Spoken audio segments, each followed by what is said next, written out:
Estamos cruzando la balsa, un puente flotante por el río Paraná Miní, que nos va a comunicar con Puerto Ocampo, sobre el canal principal del río Paraná. Comienza la aventura.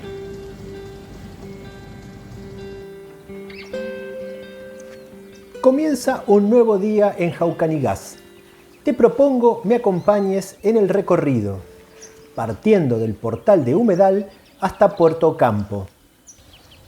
En el trayecto veremos muchas aves y también estará latente el triste recuerdo de La Forestal, una empresa que instaló y operó Puerto Ocampo desde comienzos del siglo XX hasta 1960. El tanino llegaba al puerto desde las zonas productivas en ferrocarril que pertenecía a la propia empresa.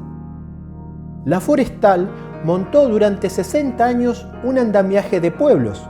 Además de un ferrocarril, logró tener el puerto, policía, almacenes de ramos generales y hasta una propia moneda. Cuando finalizó la comercialización del tanino, se levantaron las vías férreas existentes, quedando una traza habilitada para el tránsito vehicular. Actualmente es utilizada con fines recreativos.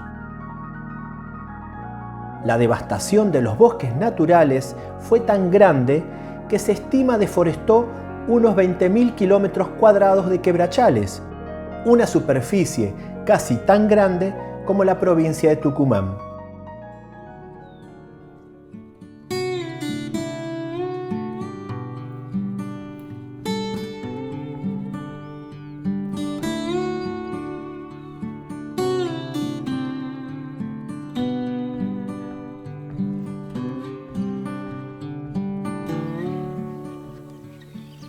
Amanece en Jaucanigás, al norte de Santa Fe, uno de los tantos humedales que tiene Argentina. Un ambiente muy interesante para recorrer. Vamos a hacer un trayecto para llegar al cauce principal del río Paraná, atravesando una zona de bajos, de bañados, de isletas de bosques. Así que vamos a ver con todas las maravillas que podemos encontrarnos y que nos tiene preparado Jaucanigás. Acompáñame. Después de pasar una fría noche, muchas especies buscan los tibios rayos del sol de la mañana y así acicalar su plumaje. Es frecuente ver en pareja a las elegantes cardenillas. La especie se encuentra presente en ambientes asociados con cuerpos de agua. En una típica imagen de invierno de días fríos y soleados, un grupo de torcasitas picuí descansan juntas. Un esponjoso pepitero gris, aún con frío de la noche. Esta especie, inquieta y bullanguera, está presente en gran parte de Sudamérica.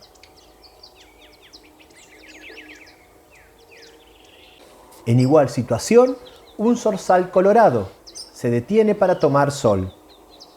Puedo captar unos segundos de la inquieta mosqueta ceja amarilla, comúnmente en selvas. Aquí tiene su distribución más austral. En una zona más abierta, de pastizales y árboles dispersos, la llamativa monjita blanca.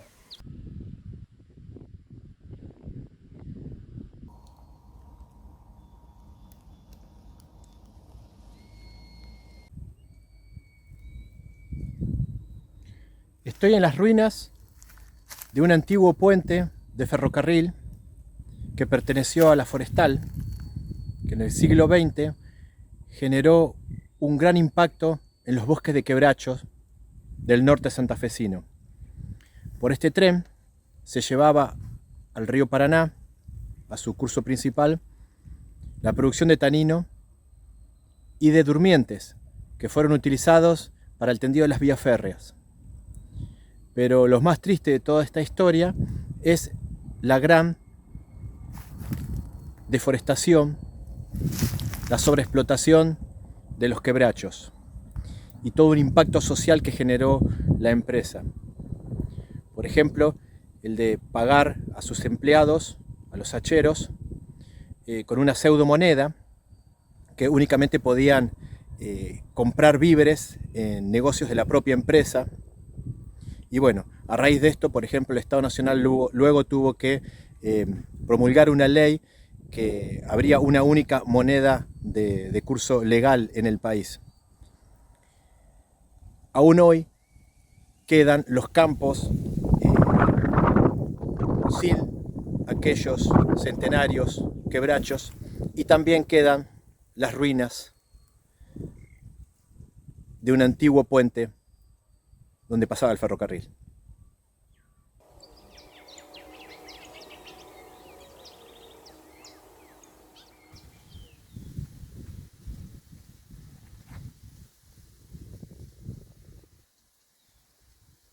Nos vamos a la reserva natural El Pindó. Vamos a pasar un pequeño puente.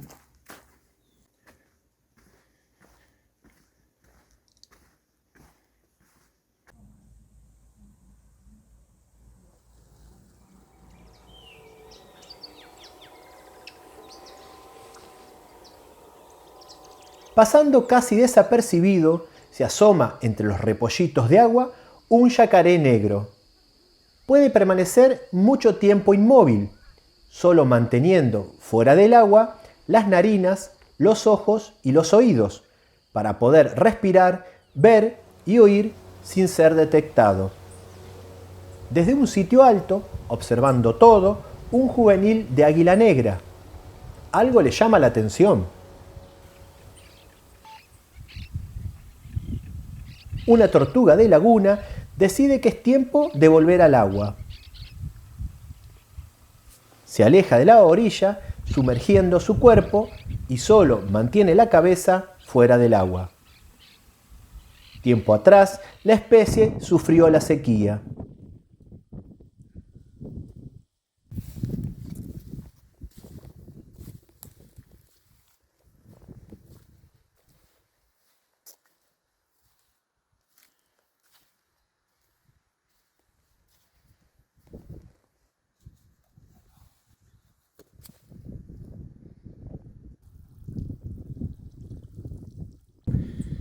Por más que ahora hay agua, esta pequeña encajonamiento de agua, posiblemente todos estos caparazones de tortuga canaleta no resistieron la sequía del verano, y por eso es que hoy vemos tantos de estos caparazones en la costa.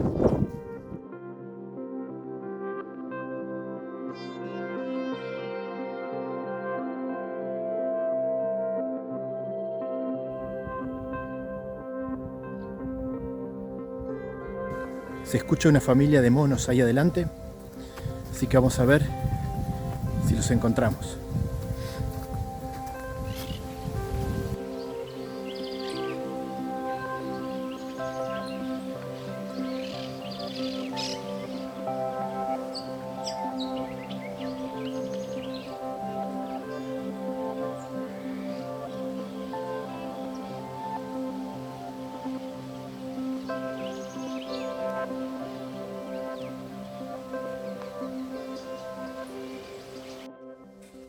En la penumbra del bosque, un arañero silbón.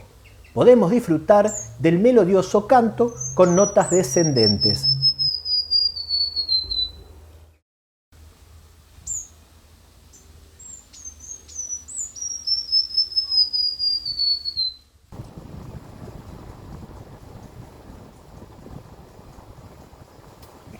Siguiendo camino, aparece un mirador.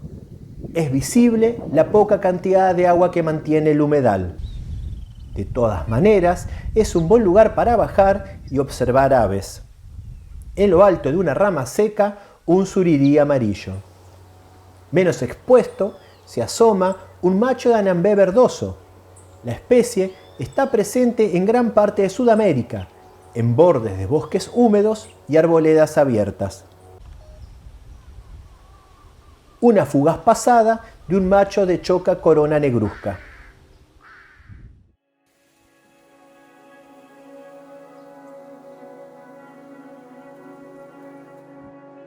El cuerpo de agua del mirador estaba cubierto de vegetación. Muy cerca, un águila negra adulta permitió poder realizar un lindo registro fílmico. moviéndose entre la vegetación acuática, una pareja de angú, especie inconfundible, emite vocalizaciones fuertes y parloteos estridentes.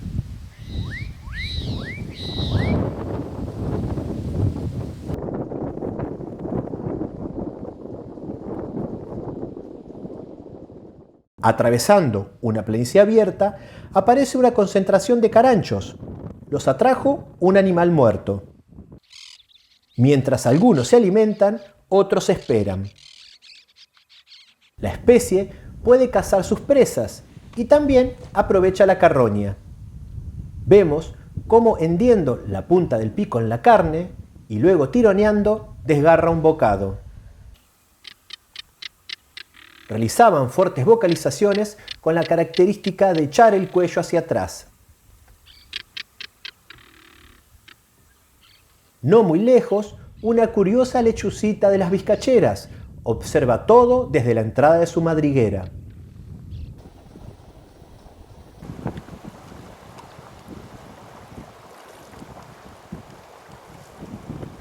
A mis espaldas, el canal principal del río Paraná.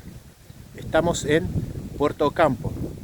En el siglo XIX, la Forestal había construido un puerto para colocar todo el tanino, toda la producción maderera y poder exportarla.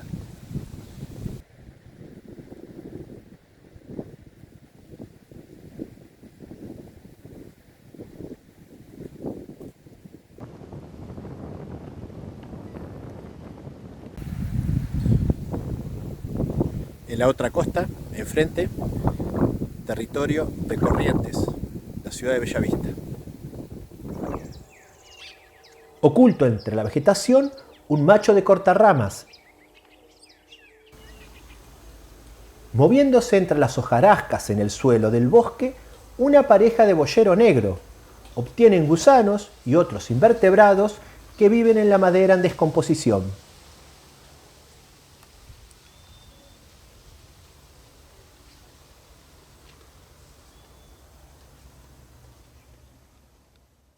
Más arriba, también alimentándose, un carpintero del Cardón.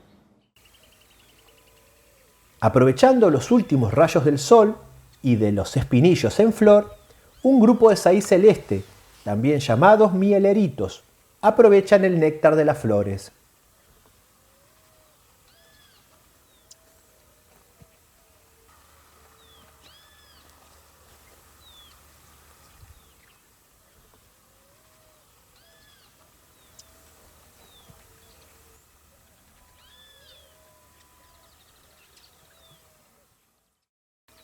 En el mismo árbol, un piojito.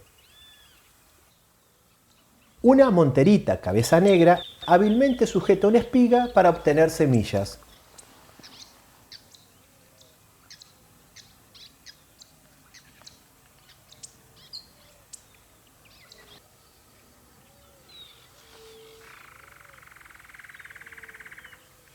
Un macho de chororó, con llamativo plumaje, vocaliza entre la espesura.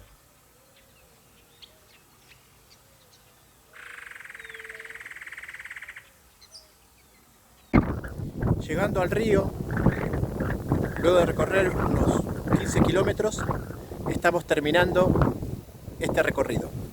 Espero te haya gustado y nos estamos viendo en un próximo video. Que estén muy bien.